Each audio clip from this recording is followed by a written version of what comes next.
Hi guys! Today, magluluto naman tayo ng mixed vegetables na may tomato sauce.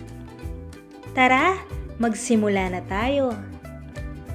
So guys, bago pala natin simulan ang video na to, siguraduhin nyo muna na napindot nyo na ang subscribe button at mag-comment kayo na I subscribe at personal kong tutugunan ang inyong mga komento. At heto ang mga sangkap na gagamitin natin. Meron tayo ditong zucchini, bell pepper, French beans, 7 spices, curry powder, tomato sauce, chicken cube, sibuyas, asin, at gagamit din tayo dito ng tubig.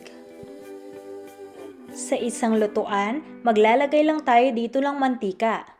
At once na mainit na ang ating mantika, pwede na natin gisain ang ating sibuyas.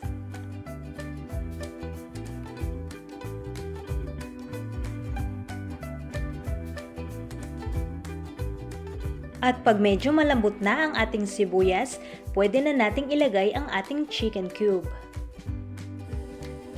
At tunawin lang natin itong mabuti.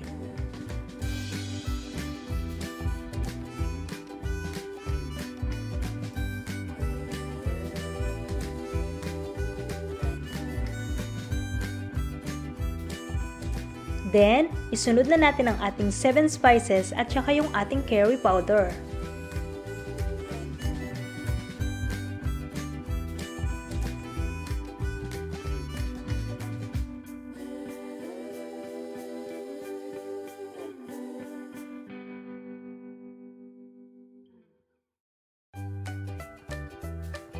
At pagkatapos, pwede na nating ilagay ang ating bell pepper, French beans, at saka yung ating zucchini.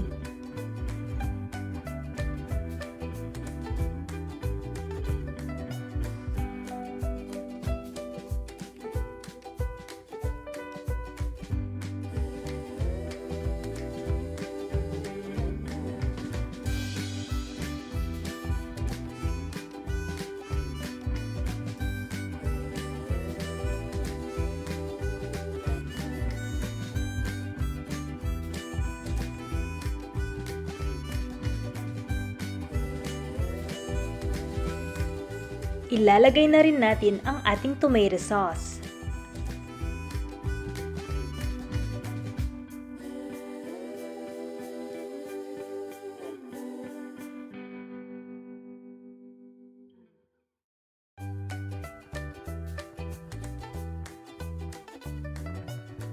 Then, maglalagay lang tayo ng isang basong tubig.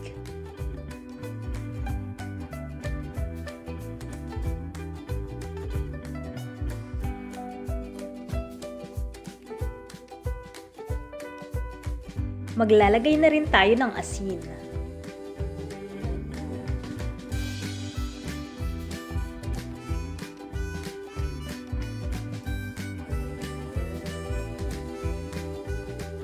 Haluin at tatakpan natin ito hanggang sa lumambot ang ating gulay.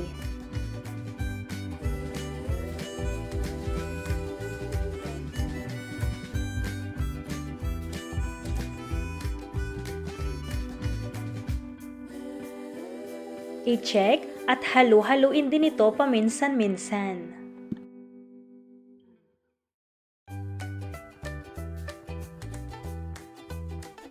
O diba, napakadali lang itong lutuin.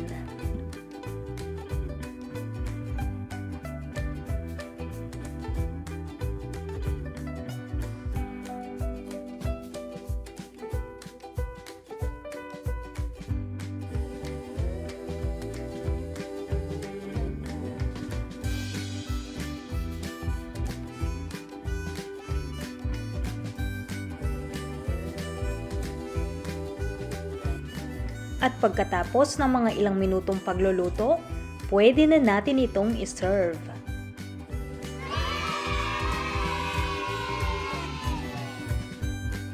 At heto na guys ang ating mixed vegetables na may tomato sauce. Bon appetit! Sana nagustuhan nyo ang recipe ko na to at itry nyo din. Alam ko na sobrang magugustuhan nyo ito. I hope you guys enjoy this video and please make sure to thumbs up, subscribe, and hit the notification bell for more updates. Thank you so much guys for watching. See you in my next video. Bye!